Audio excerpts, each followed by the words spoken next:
Assalamu alaikum wa rahmatullahi wa barakatuh. Mo play fídíò méjì kan ní recently. Àwọn kan wá ń sọ pé ó ń fa confusion fún wọn. Fídíò àkọ́kọ́ òun yìí. Kábíyèsí, I want your support. I've discussed with Kábíyèsí privately the steps that must be taken to ensure the unity of Ogbomọṣọ land. Àwọn tí wọ́n ṣì wà ní court withdrawing the court cases as a show of love for Ogbomọṣọ land. Fídíò ẹlẹ́ẹ̀kejì òun yìí.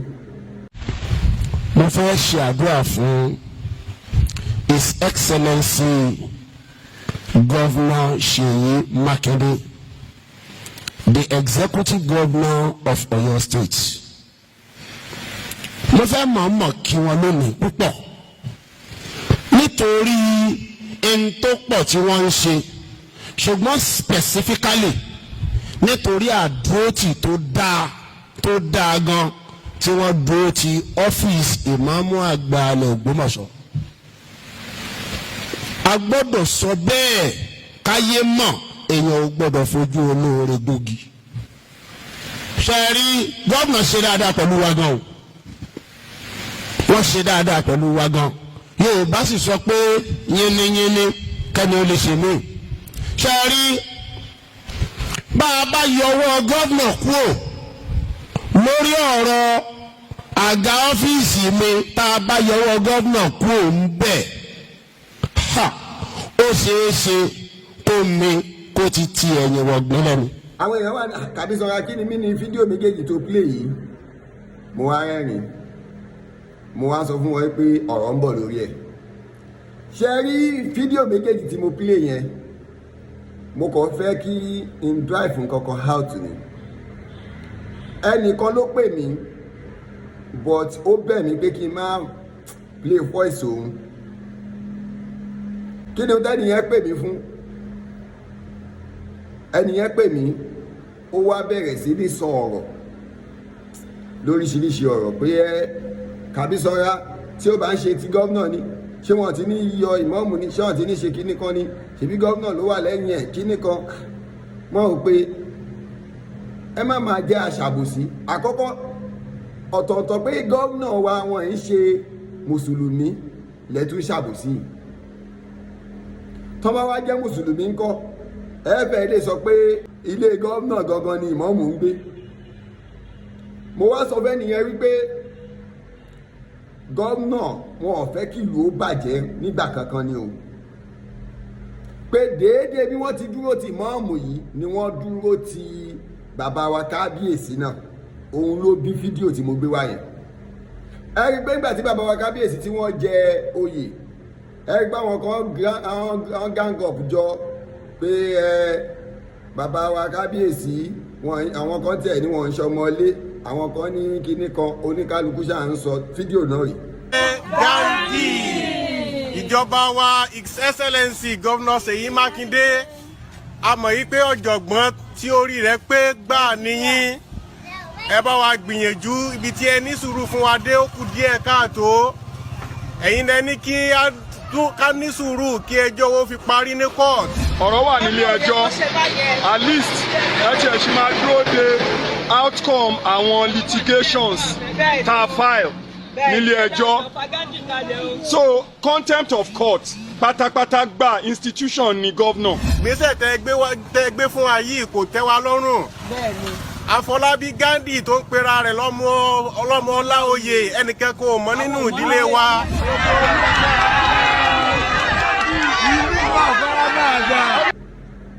Ẹ ti rí fídíò yìí, àmọ́ níjọ́ coronation wọn ní bàbá wa His Excellency Dr. Engineer Seyi Makinde.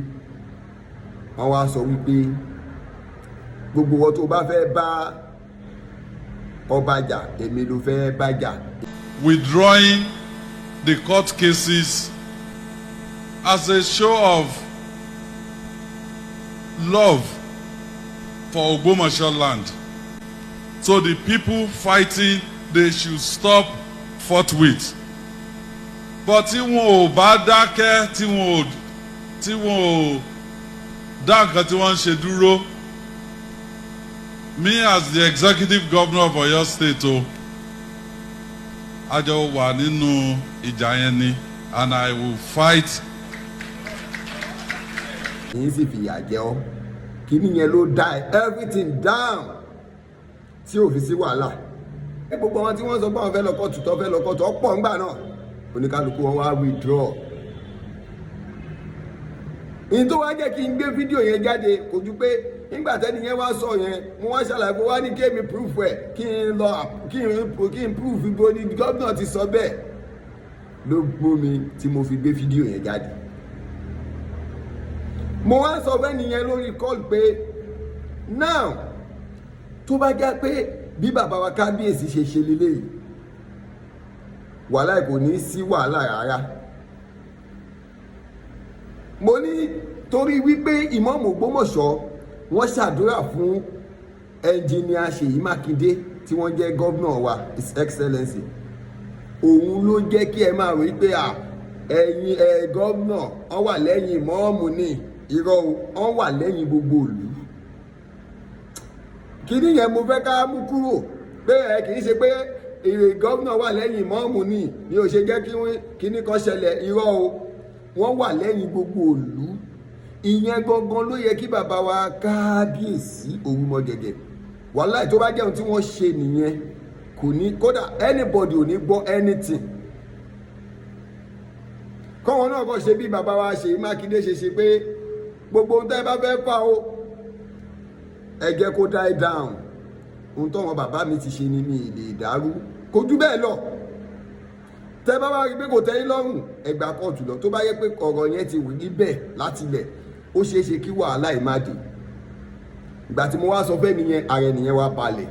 Ṣé mọ̀ pé àwọn èèyàn tó bá ń sọ̀rọ̀ ńgbà míì tó bá mú púrúfù wá wọ́n rò pé irọ́ ló ń pa ni. Ìdí tí mo fi pósìtì fídíò méjèèjì yẹn nìyẹn. So bàbá wa Seyi Makinde wọn yìí ṣe pé wọ́n wà lẹ́yìn ìkankan nínú ọmọ ìlú, wọ́n wà lẹ́yìn gbogbo ọmọ ìlú pátá. Àwọn tí wọ́n ṣì wà ní court withdrawing the court cases as a show of love for Ogbomọṣọ land. So the people fighting, they should stop forthwith. But tí wọn ò bá dákẹ́, tí wọn ò dá nǹkan tí wọ́n ń ṣe dúró, me as the executive governor of Oyo State a jọ wà nínú ìjà yẹn ni, and I will fight. Mo fẹ́ ṣe àdúrà fún His Excellency Governor Seyi Makinde, the executive governor of Oyo State. Mo fẹ́ mọ̀ọ́mọ̀ kí wọn lónìí púpọ̀ nítorí ẹni tó pọ̀ tí wọ́n ń ṣe, ṣùgbọ́n specifically nítorí àdúrótì tó dáa gan tí wọ́n dúró ti ọ́fíìsì ìmáàmù àgbà ilẹ̀ Ògbómọ̀ṣọ́. Wọ́n sì fẹ́ kí ìlú Ògbómọ̀ṣọ́ bàjẹ́, òun ni tí wọ́n ṣe. So àwa náà tá a wá jẹ́ Sunday in tó yẹ ká ṣe lórí ọ̀rọ̀ mọ́ọ̀mù nìyẹn. Ẹni tó bá wá ní kò tẹ́hun lọ́rùn èyí tó dáa jù náà ni pé kó gba ilé ẹjọ́ lọ. Tó bá yẹ pé bí wọ́n ti ṣe nìyẹn láti ilẹ̀, gbogbo tá à ń pariwo àní pariwo mọ́ kò tún ní máa fẹ̀ sí lójoojúmọ́ bó ti ń fẹ̀ yẹn. Àmọ́ nítorí wípé àwọn kan ajẹníbi màdàrú ni wọ́n, irú wọn ní Parakoyi, irú wọn ní Sùbẹ́rù Lọ́baníkà, irú wọn ní Ajánásì Àlìkọ́sì ní wọ́n jẹ́, irú wọn ní ẹni tí wọ́n mú fún tí Ọ̀yọ́. Sí ọ̀kan láàrin àti èsì máa rí tẹ́lẹ̀. Kí wá lè bá fi èrí sọ̀rọ̀ nípa ọjọ́ tó bá aṣọ láyé èpè ẹ̀fẹ́ pẹ̀lú. Tí wọ́n gbé lè rí pé mi ò bá ní ariwo ẹ̀yà yẹ́sà wípé tó 200. Ṣé rí ààyè ẹ̀fọ́ abalẹ̀ ṣé rí tí àgbógbó ìwà ní ìgbéyà bá gbé ọgbẹ́ tí òògùn ti tí a bá bí ọ ní ìjẹ tí òkú ti bẹ lọ́wọ́ abẹ́ ìwọ́n náà ní ìlú jẹ ọ̀pọ̀ yẹn ti kọ́ ẹ sí òwú rẹ̀ máa sì sí. gbogbo gúsẹ́ẹ̀tì wọn yẹn àwọn yẹn gangan ni wọn ò fẹ́ kí nǹkan yẹn ó tò torí wọ́n mọ̀ pé tí wọ́n bá tò wọn ò ní access láti dọ́dọ̀ kábíyèsí mọ́ àwọn ni wọ́n wá ń da gbogbo ẹ̀rú tí wọ́n gangan ni wọ́n wá ń lọ ń kọ̀ǹfíìsì bàbá wa kábíyèsí pé yọ ìmọ̀ọ́mù yẹn ó ṣe gbá ó ṣàwo ó ṣe kòkò bàbá àṣà sùn kí lẹ fẹ́ fàbọ̀ sí ṣe látàyé máyé láti mọ̀ pé tí nǹkan ò bá ti tẹ́ èèyàn lọ́rùn kódà ọkọ àtìyàwó a máa gbéra wọn lọ ilé ẹjọ́ tí ò bá tẹ́ wọn lọ́rùn tó bá sì yanjú ẹ̀ fún wọn tó bá ṣe é ṣe kọ́ sì fẹ́ra wọn padà wọ́n á fẹ́ra wọn tí ò sì ní sí wàhálà kí ló wá dé tá a wá lè lọ sílé ẹjọ́ tá a wá ń fi gbogbo ẹ̀ sọ sórí social media tá a wá ń ronú kẹ́nìkan ó kú kó bàjẹ́ fẹ́nìkan.